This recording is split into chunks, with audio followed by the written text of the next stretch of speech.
Minimum wage negotiations deadlocked as Labour rejects 54,000 naira offer.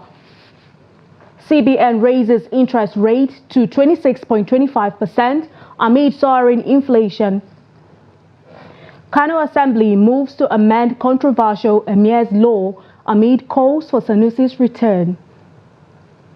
On the foreign scene, Iranians pay last respects to President Raisi.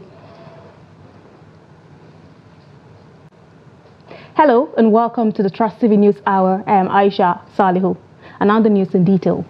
The meeting on the ongoing negotiations for a new minimum wage has been adjourned till Wednesday after the organized Labour rejected the new 54,000 naira minimum wage proposal by the federal government. The federal government upped its offer from its earlier proposed 48,000 naira to 54,000 naira. Tuesday's meeting came as a result of the walkout staged by members of the organized Labour following the proposal of 48,000 naira as minimum wage by the federal government during last week's meeting. During that meeting, the organized private sector had also proposed 54,000 naira, while Labour insisted on its 615,000 naira living wage demand. Organized Labour on Monday reiterated its May 31, 2024 deadline for the implementation of the new minimum wage.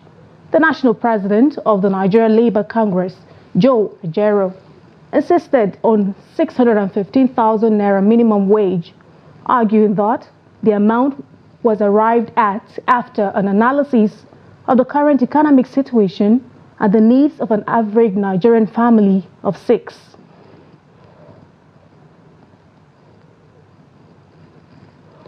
The Central Bank of Nigeria has increased the interest rate by 150 basis points from 24.75% to 26.25%. This decision followed a two-day meeting of the bank's Monetary Policy Committee, which agreed to raise the monetary policy rate for the third consecutive time to address soaring inflation, which stood at 33.69% in April 2024. Chamun Dabeg reports. The Central Bank of Nigeria's Monetary Policy Committee has increased the monetary policy rate by 150 basis points, raising the NPR from 24.75% to 26.25%. According to the Central Bank Governor Yemi Cardoso, the decision was driven by several factors including foreign exchange fluctuations and inflationary pressures, which he said is largely driven by food inflation. The committee's decisions are as follows. 1. Raise the MPR by 150 basis points to 26.25% from 24.75%. 2. Retain the asymmetric corridor around the MPR to plus 100 to minus 300 basis points. 3. Retain the cash reserve ratio of deposit money banks at 45%. And 4. Retain the liquidity ratio at 30%. The Central Bank of Nigeria has become notorious for taking a tight stance when it comes to monetary issues in order to quell Nigeria's rising inflation rate. This move has, however, been largely described by analysts as an artificial solution as Nigeria's inflationary pressures continue to push the country's economy to its limits. The continuous tightening of the NPR has led many to worry about the impact on the manufacturing sector. I think it's important to say that yes, in terms of looking at the inflationary figure over the past year, yes, it may appear that inflation is indeed getting more and more of an issue. Yeah.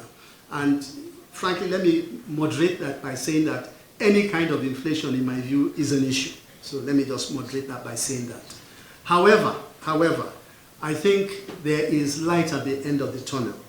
And that is because much as we see an increase in inflation, in the inflationary figures, when you go down to the specifics in terms of food in terms of core, in terms of headline inflation, you'll see that it is moderating and decelerating. According to Cardoso, the MPC is focused on achieving price stability by using tools available to the Monetary Authority to quell inflationary pressures, which he says have begun to take effect. Chamun Dabeng, Trust TV News, Abuja.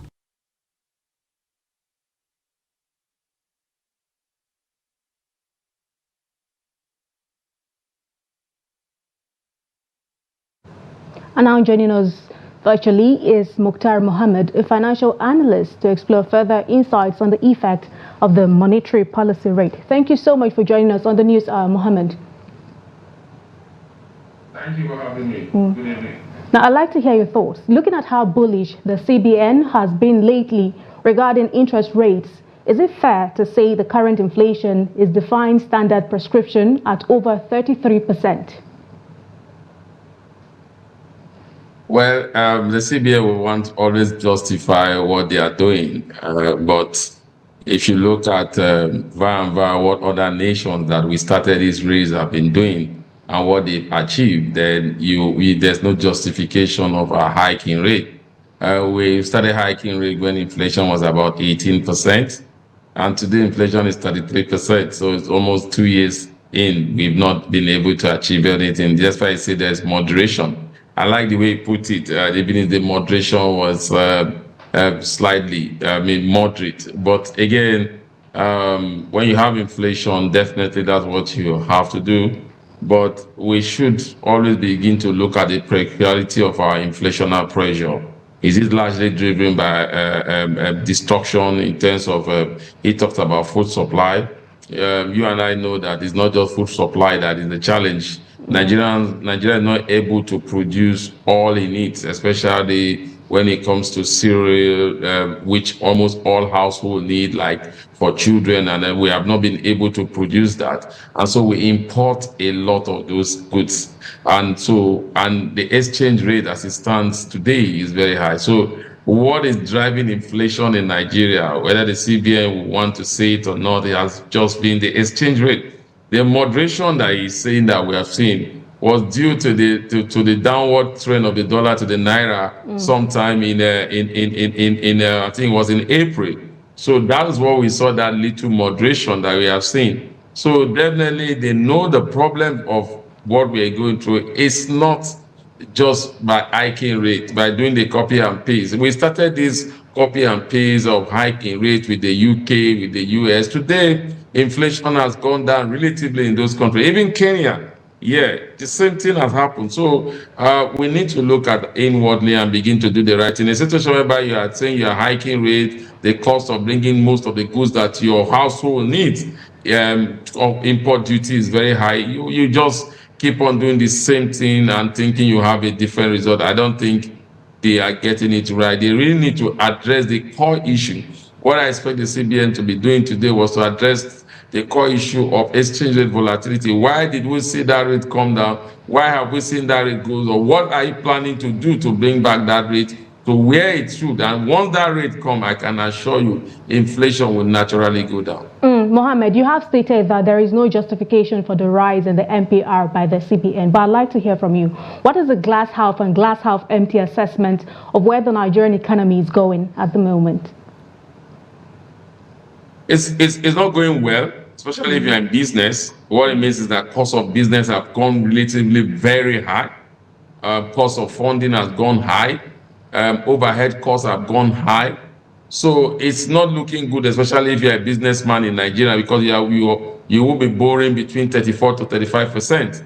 And how much of profit can you make in this time whereby consumer perception is still very low? We still have the same minimum wage. Households are not buying product. We read in the dailies how companies, stores still have stock of product that they've not been able to sell because people are not really buying. So definitely it's not good time if you are a Nigerian businessman, and then if you are those that are into, maybe you collect funds from the bank, now means that your cost of fund has gone up. And what do you do when your cost of fund has gone up? You pass that to the consumer. So that's why I say we keep doing the same thing and we think we'll have a different result. We are just not serious yet. All right, and just very quickly before we let you go, talking about the minimum wage conversation, what in your view is the economic value of 54,000 naira as a package, given the current inflationary pressures?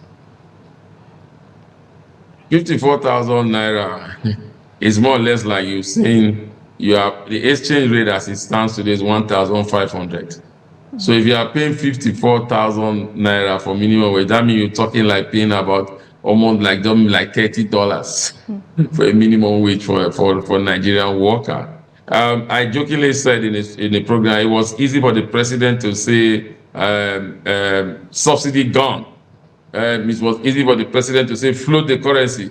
But it has not been easy for the president for 1 year to say this is the living wage I want to give. So it's absurd for you to move from 48,000 and then you are telling them 54,000. Whereas other states like Lagos State and even those states have said minimum wage is 70,000. So I think government is not serious. Okay, thank you so much for your insights. We had there Mukhtar Mohammed, a financial analyst, who gave us his insights on the CBN's monetary policy rate. Thank you so much for joining us on the News Hour. My pleasure, thank you. Moving on to more stories. Retired police officers under the contributory pension scheme on Tuesday stormed the National Assembly, Abuja, protesting over several months of unpaid pensions.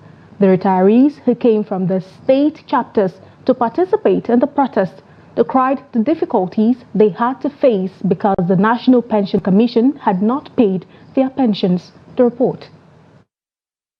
The aggrieved retired police officers who were asking the federal government to remove them from the contributory pension scheme also wrote a Save Our Soul SOS letter to the President of the Senate, Godswill Akpabio, calling for urgent intervention. Speaking on behalf of his colleagues, Chairman of the retirees, Christopher F. Young, said some of their members have developed terminal diseases, including heart attacks, as a result of the frustration associated with the scheme. We are here this morning as police retired officers under contributory pension scheme to tell our sons, our children in the National Assembly that we are dying in our grozes because of the pension scheme. We find ourselves called contributory pension scheme. That obnoxious scheme is sending us to our graves in our grozes day after day. You can see this symbolic coffin. It represents what we are passing through every day. There is no day that our retired police officers don't die as a result of what we came to meet. They also spoke on the need to ensure that the bill to exempt the police force from the application of the contributory pension scheme under the CPS 2014 is activated. We have presented a bill here by God's special grace as sponsored by Honorable Wife, bill to exit us from contributory pension scheme. That bill has been in the National Assembly for well over 2 years. It has passed through the first reading, second reading. We came here for public hearing. While expecting third reading, Senator Elisha Abo, then Adamawa State in the 9th Assembly, came up with another bill of the Police Pension Board. That bill has passed through.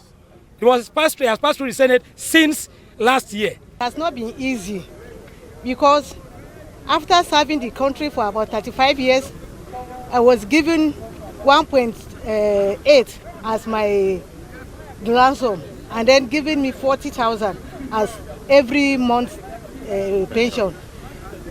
That 40,000 cannot buy me local rice, bag of local rice in Nigeria today. Addressing the protesters, the deputy chairman of the Senate Committee on Police Affairs, Eunice Akintunde, said the bill the protesters referred to is no longer in existence because it was never assented to. He asked them to constitute a committee that will serve as a link between the National Assembly and the retirees to enable them to be abreast of what is being done to resolve the issue. We can't be playing with your future. As of this morning, I told the officers in charge, by 10, if I'm not here, we're supposed to be at that joint meeting. You agree with me, the issue of pension has to do with figures. It has to do that, okay, let's calculate this. If we are exiting them, what will be the cost? How do we do? The retired police officers are pushing for their exclusion from the contributory pension scheme provided by the federal government.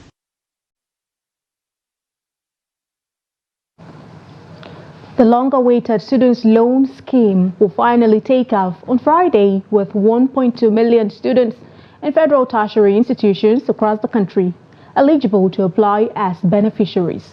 The Managing Director and Chief Executive Officer of the Nigeria Education Loan Fund, Akintunde Sawyer, who spoke at a pre-application sensitization press conference in Abuja on Monday, said students in federal universities, polytechnics, colleges of education and technical colleges would benefit from the first phase. Trustee Vice Noel Sampson in this report speaks to Nigerians on the kickoff of the scheme.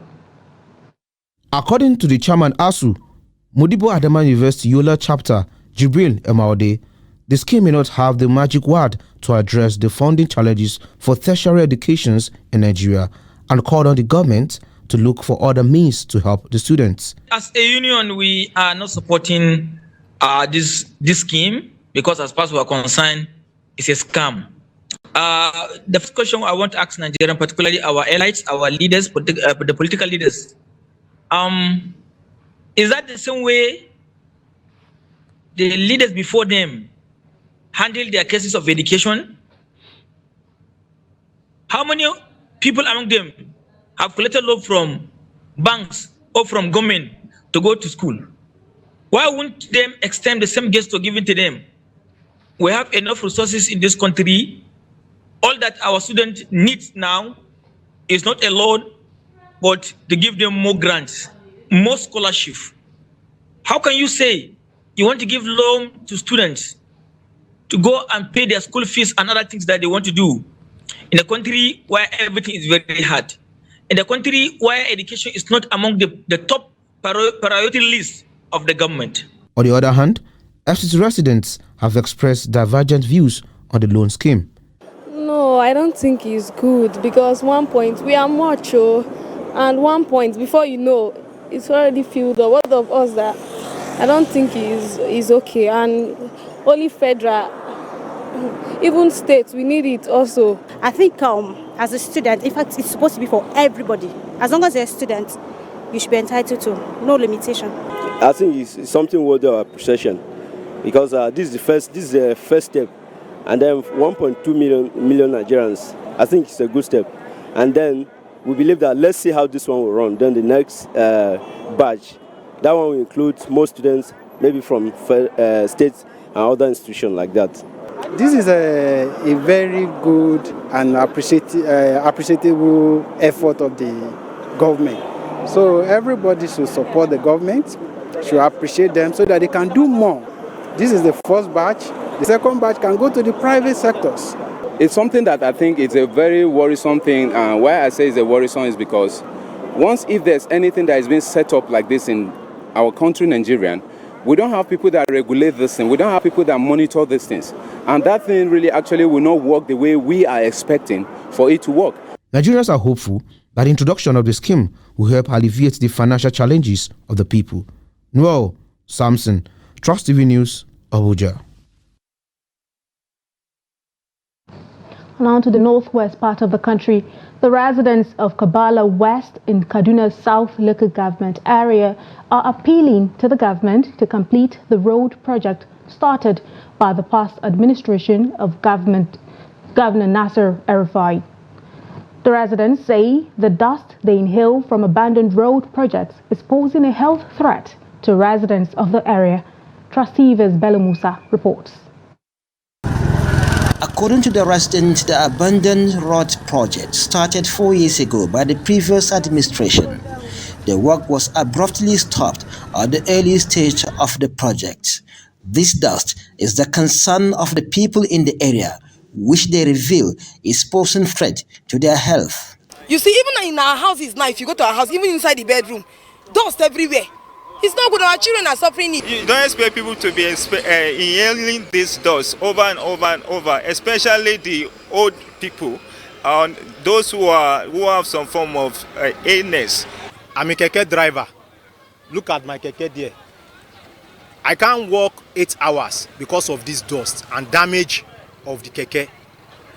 Because if I walk frequently, my keke will damage even me, my health. Car is too much for us. This dust is too much for me and my children, everybody in Kabala here. I'm having sore throat for more than how many times now because of this dust. Since I came back from school, from cough, catarrh, and if I'm coughing, so you'll be hearing dust.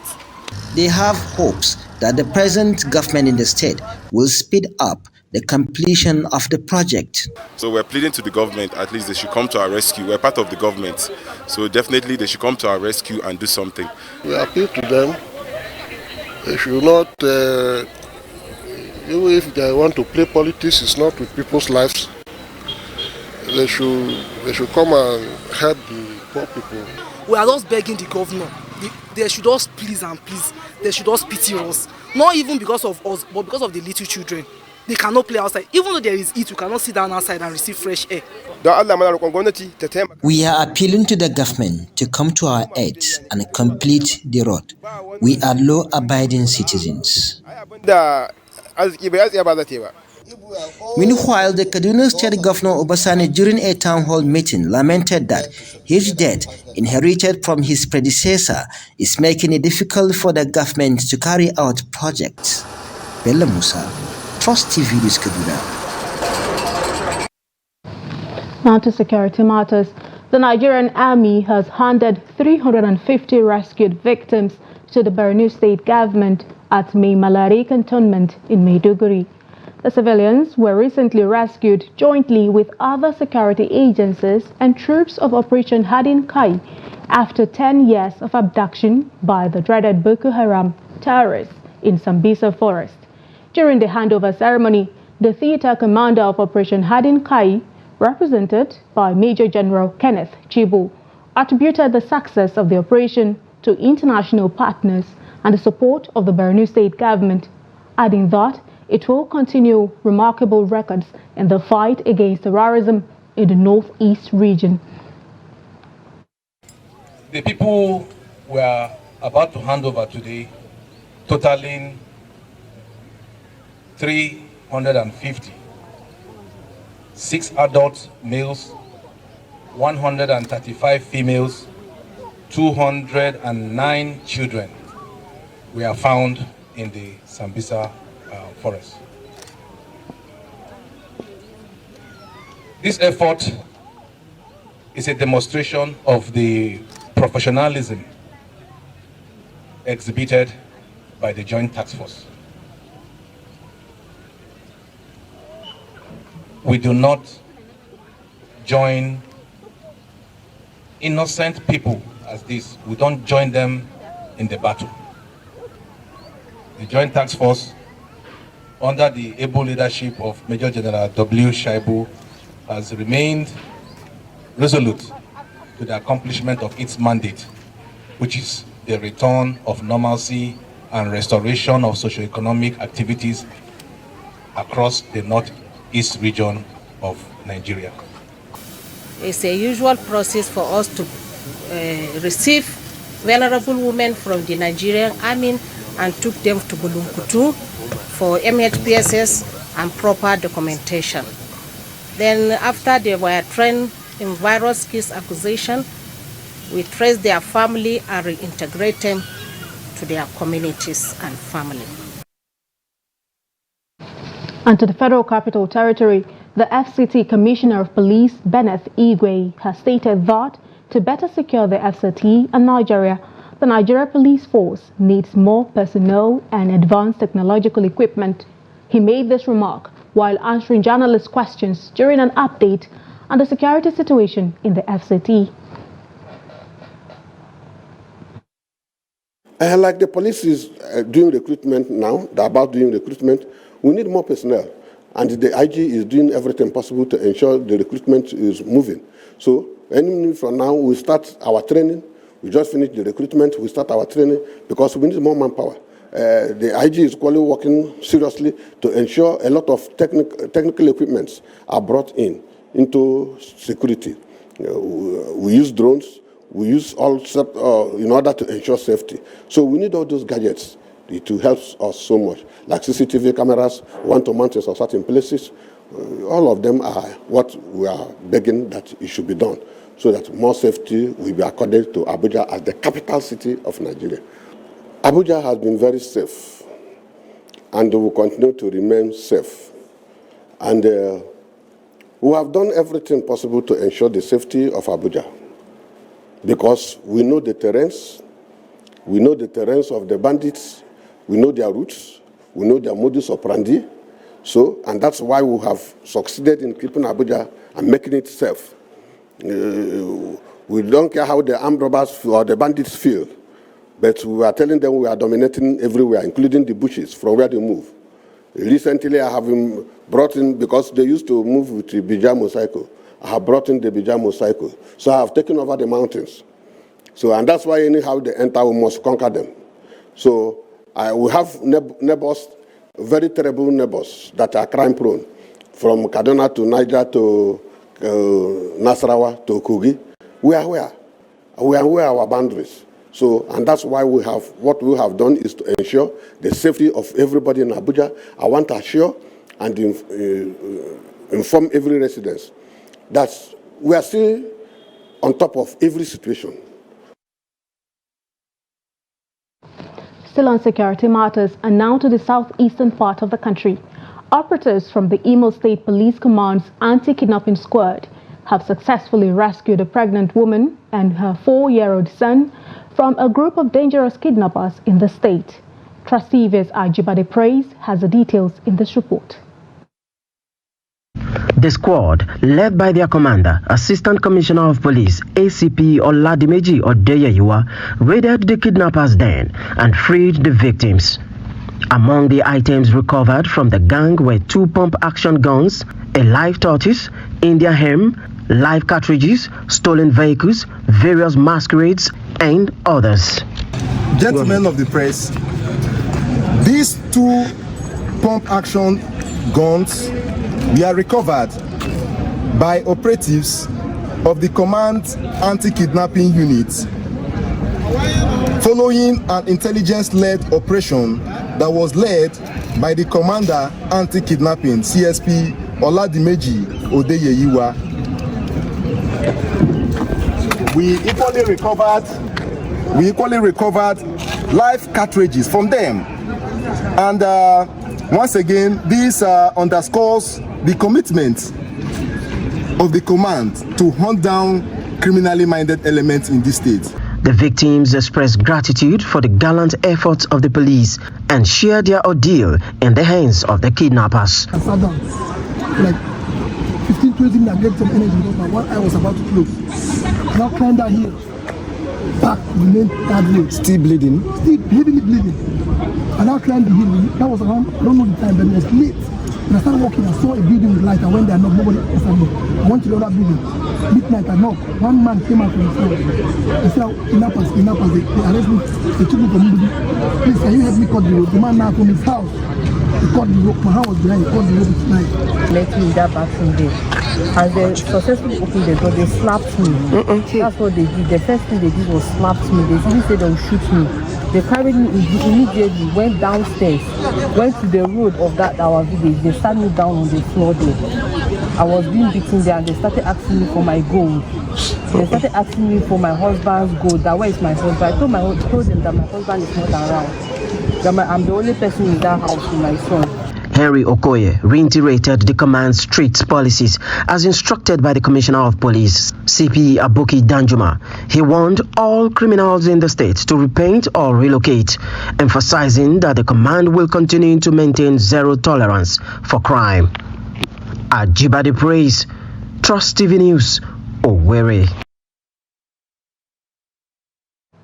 Again to the Northwest region, the Kano State House of Assembly is set to amend the Kano State Emir's appointment and deposition law, which was previously employed by former Governor Abdullahi Ganduje to dethrone the 14th Emir of Kano, Muhammad Sanusi II. The Assembly arrived at the decision during Tuesday's plenary following a motion moved by the majority leader and member representing Dala constituency, Hussein Dala. Monday's proposed amendments come amidst growing calls for the reinstatement of the deposed Emir Sanusi II, who was dethroned in 2020.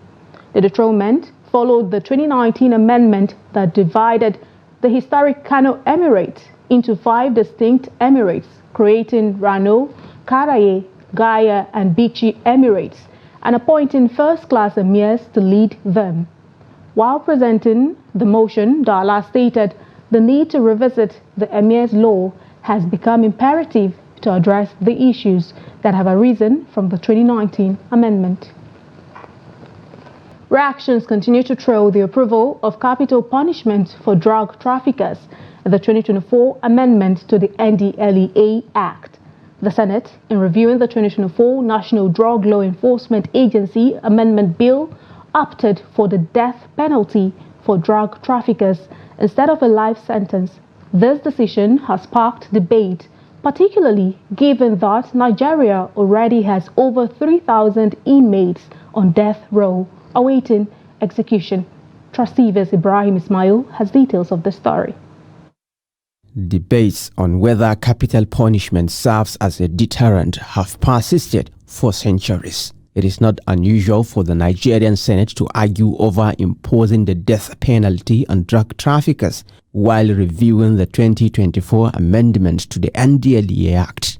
Death sentence is not a matter for a, nay or nay. Everybody should vote so that we will be counted when it matters. Those who vote for death and those who vote for punishment. No, you cannot. We'll take a vote. But what do citizens think about the imposition of capital punishment on drug dealers? Trust TV speaks to Nigerians.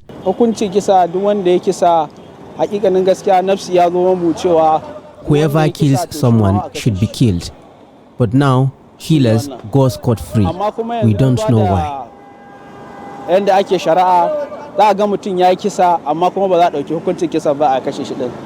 The people that I felt actually deserve such punishment are three sets of people.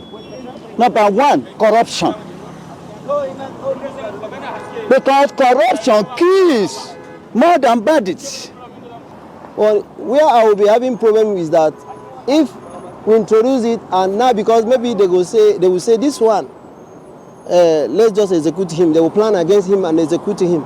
I think yes, for drug dealer that punishment, I think it's okay because if you check the society now, especially the youth, they are not doing very well. Look at the recently released Jump, because many of them have indulged in illicit drugs. As of April 15, 2024, the Nigeria Correctional Service reported a total of 3,504 inmates on death row, with the last execution taking place in 2016. These realities are imposed the unwillingness of governors to sign death warrant needed for executions.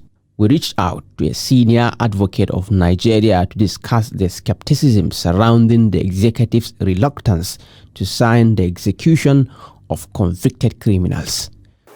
Human rights activists, they said, what is the purpose of the death penalty? Because they do not even believe that it deters.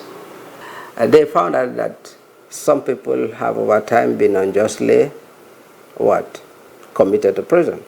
And most times the crimes that are committed by the elites that even have a much more heinous impact and effect on the society, they do not attract the death penalty. Take for an example, corruption. Given the pervasive corruption in the country, there is growing advocacy among Nigerians for the extension of capital punishment to include corrupt convicts, not just limited to drug dealers. Countries like China, North Korea, Iran, Iraq, and Morocco already impose the death penalty for corruption and bribery, prompting Nigerians to seek similar measures. Ibrahim Ismail, Trust TV News, Abuja. Pensioners and other workers in Nigeria are berating the federal government's plan to borrow the sum of 2 trillion naira from pension funds for infrastructure development in the country. It would be recalled that the Minister of Finance and Coordinating Minister for the Economy, Wale Edun, had on Tuesday last week disclosed that the federal government's plan to tap from the locally available funds such as pension and life insurance to develop infrastructure. Adam Musa completes the report. The pension fund concept is designed to promote long-term financial security and peace of mind for individuals, allowing them to enjoy their retirement years with dignity and comfort. However, the announcement to tap into the savings of pensioners, made after a 2-day meeting of the Federal Executive Council, presided over by President Bola Tinubu, has resulted in condemnation from various quarters. Pensioners and civil servants in Jos, the Plateau State capital, who depend on the pension to continue life after retirement, expressed total rejection of the plan. Someone who has worked for the nation for over 30 years, his hope, someone that could not build a house for himself, his hope is the money that he's going to earn at the end of the day. So if this money is borrowed, then what will be his future? So his future is dash. It's not a good idea. I'm not in support of that. So they should look for money or they should look for ways to fund the major projects that they are having in the country. And I'm not happy on hearing that news. And of course it is wrong. That plan is not in consonance with the initially conceived idea of the contributory pension. I think for the government to borrow that money is not the best, because as I am now, I retired a year ago, and up to now there's no news about my benefits.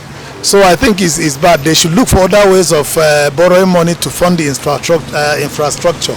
Some Nigerians also expressed their views over the government's plan to borrow the money. I will just ask Nigeria a question.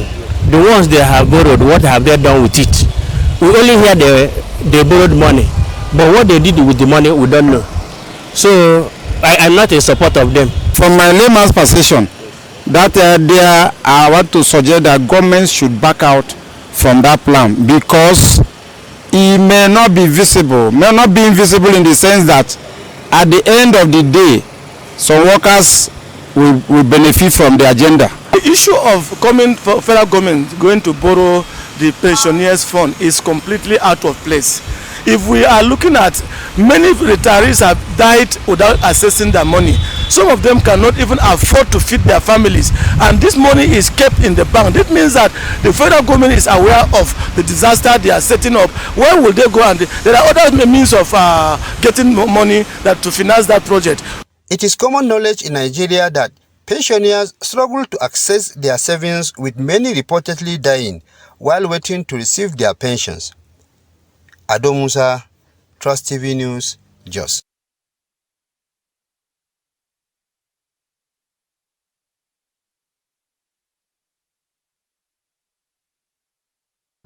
Adamawa State Governor Ahmadu Umaru Fintiri has commenced the construction of the 7-span overhead bridge, half cloverleaf interchange at Yola Newman Road, and the completion of the Yola Ultra-Modern International Sports Stadium, which has been moribund since 2013. The governor highlighted the importance of these projects, emphasizing their strategic value in attracting investors and elevating Adamawa's status. Gibson Soadigo reports.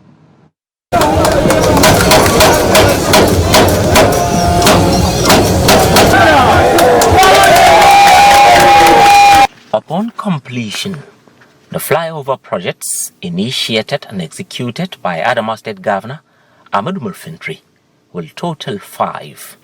The AA Lowell flyover project will connect the ongoing superhighway project to the Cloverleaf flyover along Newman Yola Road. Adamu Atiku, the Commissioner of the Ministry of Works and Energy Development, highlighted the unprecedented development witnessed under the Fintiri administration, affirming that more projects are in the pipeline for the overall benefit of Adamawa. The construction of the 7-span flyover at the AA Lowell Junction and the half cloverleaf intersection at the Yola Newman axis is a testament to your dedication to improving the lives of its people. In his address to the gathering, Governor Ahmadu Umaru Fintiri expressed his belief that the projects will not only enhance the aesthetic appeal of the city of Yola, but also offer essential convenience to commuters traveling along the road. These two projects are very important because of their strategic status in completing the superhighway we flagged off on the 10th October 2023. With this addition, by design, the superhighway will now commence from the half Cloverleaf interchange at Numan Yola Road and empty its traffic at the 7-span overhead bridge along Yola A. Lawal Junction. In a fulfillment of a campaign promise, Governor Ahmad Murfintri has officially commenced the completion of an ultra-modern stadium that had been abandoned for over 10 years. The project, initiated by former Governor Murtala Nyako in 2013, was left unfinished by successive administrations. The stadium complex is a modest initial investment in this enterprise. This stadium will boost sporting activities in the state and provide the right ground to harness the talents of our youths, have them gainfully and productively engaged, and expose their talents to the world, thereby creating the enabling market for sporting talents and their off-takers.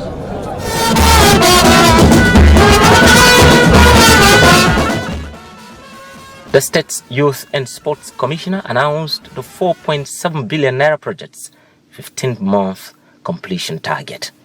Super Falcon coach Justin Madugu held the project's launch for its potential to empower youth and women locally and internationally. In this commitment demonstrated by His Excellency, Right Honorable Ahmadu Umaru Fintri, by his determination and strong conviction in seeing to the execution of this project. This project we are talking about is a remodeled modern stadium complex of FIFA standard. For us to express our joy and gratitude to God for this wonderful work that you have done for the youth of not only Adamawa State but Nigeria, because the project is here, but the impact of it will cover the entire Nigeria and even beyond this country. As part of the activities marking his 5th anniversary in office, Governor Ahmad Fintri inspects the ongoing Cloverleaf flyover along Numan Yola Road. Gibson Soadigo, Trust TV News, Yola. The United Bank for Africa PLC on Monday kicked off activities marking the 57th anniversary of the bank, reiterating its commitment to supporting the growth of African economies through its interventions in various sectors across the 20 countries it operates. Group Managing Director of the United Bank for Africa PLC, Oliver Alauba, who spoke during the World Press Conference to herald a year-long program to mark the 57th anniversary of the bank's establishment, said the bank is deploying digital innovations to bring more Africans into the financial system. Here is the report. With a modest beginning on a street of Lagos in 1949, the United Bank for Africa has grown to become one of the biggest financial institutions across the globe, with presence in 20 African countries. Since inception, the bank has grown in leaps and bounds, with over 25,000 members of staffs, 45 million customers, deploying 250,000 point of sales POS terminals. The GMD stated that the past 75 years of the bank has been marked by stability and excellence. He said the group's interventions in various sectors like agriculture, mining, technology innovation, infrastructure, financing, amongst others, had reflected in its growing customer base. He also paid glowing tributes to the past and present leaders of the bank for their commitment and sacrifice to take the bank to the most enviable level. I would like to also take this opportunity to thank all customers of UBA around the globe. Your consistent support and patronage over the years have been amazing. You meet several people all the time, and they will tell you that they are the third and fourth generation of UBA customers in their families.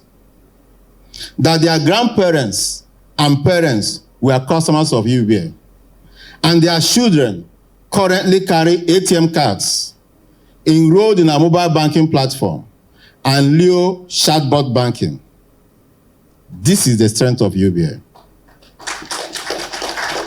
Lawuba added that UBA is working with the Central Bank of Nigeria, CBN, to provide solutions to the financial crisis in Nigeria. According to him, the federal government has taken very positive decisions with the removal of subsidy from petroleum and the floating of naira harmonization of foreign exchange. In UBA, financial inclusivity is very important. And we'll continue to come up with how we can make sure we increase the number of Africans that have banking relationship. When we landed in Ghana in 2005, that was one of the first things UBA did. We removed initial deposit that's required for banks so that we can drive financial inclusivity. Today, too, we are using digital means to ensure that we get to everyone in Africa. It is important that everyone in Africa has a banking account, and that would support management of the economy in a better way. So Let's now join Yusuf Akogu for the business news. Welcome to Business News. I am Yusuf Akogu. The Debt Management Office DMO says it has raised 4.9 trillion naira out of the 7.3 trillion naira approved for ways and means securitization. Director General of the DMO, Patience Oniha, disclosed this on Monday during an interactive section with primary dealers in the federal government securities market in Lagos. According to her, the domestic financial market remains a major source of funding for the federal government. She disclosed that further 4.5 trillion naira has been borrowed to partly finance the 6 trillion naira budget deficit. Oniha said the deficit will be covered by new domestic borrowing. The stock market reacted positively to the CBN decision to raise MPR by 150 basis points. Let's see how the figures went down today. Berger leading the top gaining equities there, 9.96% it gained to close at 14 naira and 90 kobo per share. Nestle PLC up there, 9.76% to close at 900 naira per share. Of course, Sovereign Insurance up there, 8.11% to close at 40 kobo per share at the close of business this Tuesday. Of course, this has moved the market up marginally by 0.11%. Volume of trade 219.72 million shares, valued at 5.42 billion naira. In addition of 7,113 did exchanges among investors at the close of business this day. Leading the top trading equities today is Jitco doing 40.637 million shares, Access Corporation 27.190 million shares, of course UBA 23.473 million volume of shares each traded at the close of business this day. Of course, the banking sector dominating the whole of the activities there for the day. Of course, there are some equities that recorded not doing, they didn't do so well at the close of business. We call them losers. Leading that table is International Energy Insurance up there, down there 9.70%. Deep Cap also down 8.33% to close at 44 kobo per share. Of course, Wapik, an insurance company, also down 7.25% to close at 64 kobo per share. That's the highlight of stock trading as it went down this Tuesday on the floor of NGS. Let's see the global stock market and exchange rate data for today.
Oil prices dropped by more than $1 on Tuesday, extending losses on the potential for lingering U.S. inflation to keep interest rates high for longer, depressing consumer and industrial demand. At the London market, European Brent sells for $82 per barrel. For the oil basket, price steadies at $83 per barrel. And that's business. Thank you so much, Yusuf Akogu, for the business news. Now, away from Nigeria, tens of thousands of Iranians gathered Tuesday to mourn President Ibrahim Raisi and 7 members of his entourage who were killed in a helicopter crash on a fog-shrouded mountainside in the northwest. Waving Iranian flags and portraits of the late president, mourners set off from a central square in the northwestern city of Tabriz, where Raisi was headed when his helicopter crashed on Sunday. Time now to join Adeniyi Ajishafe for some latest in sports. 4 teams have qualified for the Super 4 following the completion of 2024 B Soccer League. KB Soccer team maintained top rank in the second round of 2024 Nigerian B Soccer League, which ended in Anambra with 22 points, and qualified for the Super 4 alongside Kada B Soccer with 19 points, Anambra B Soccer Warriors 19 points, and Kebbi United B Soccer, which ended with 9 points. Holders Kebbi B Soccer secured a 6-2 win against Marco Patigi to end the regular season on a winning note. 6 goals from Taiwo Adams, Ekene Obi, Hamza Manga, Emmanuel Ohefera, Godwin Tale and Abdullah Hassan ensured that a brace from Agemo Samuel was mere consolation for the Kwara Bay side. Elsewhere, 2022 winners Kada B Soccer defeated Kebbi United B Soccer 9-5 thanks to goals from Dozier Frank and Victor Tale. Meanwhile, the game between Marco Patigi and Kebbi United went to the wire with Sadiq Umaru's last gasp goal, separating both sides in a 13-goal thriller. Kebbi United B Soccer secured the 7-6 win, with Umar scoring a hat-trick, while Jigawa Golden Stars ended host Anambra B Soccer Warriors unbeaten run with a 5-3 win, with Sulaiman Abba, Idowu Akitunde and Bagudu Amza scoring for Jigawa Golden Stars B Soccer Club. A brace from captain Chiwenze Gabriel couldn't stop Anambra B Soccer Warriors from a season-ending loss. The league champion will be crowned when the Super 4 holds up in Kaduna in July 2024. And in table tennis, the second World Table Tennis Contender Championship will take place in Lagos, with Nigeria international Aruna Quadri headlining the players that will participate in the competition. Quadri is slated to make his first Contender Series appearance on home soil in June. Another notable Nigerian player in the men's single is world number 96 of Motayo Olajide. In the female category, Edem Offiong, Fatima Bello, Hope Uduaka and Ajoke Ojomo are the top Nigerian stars. 28 Nigerians will be in contention for the $80,000 prize money tournament. That's Sport News. I'm Adeniyi Ajishafe. You're up to speed with some of the emerging and re-emerging stories in Nigeria and beyond. And with that, we've come to the end of the news hour tonight on Trust Television. Do not forget, you can always follow us across all of our social media platforms and also join our YouTube live stream for more news programs and documentary. On behalf of the news production team and myself, thank you for watching. I'm Aisha Salihu. Good night.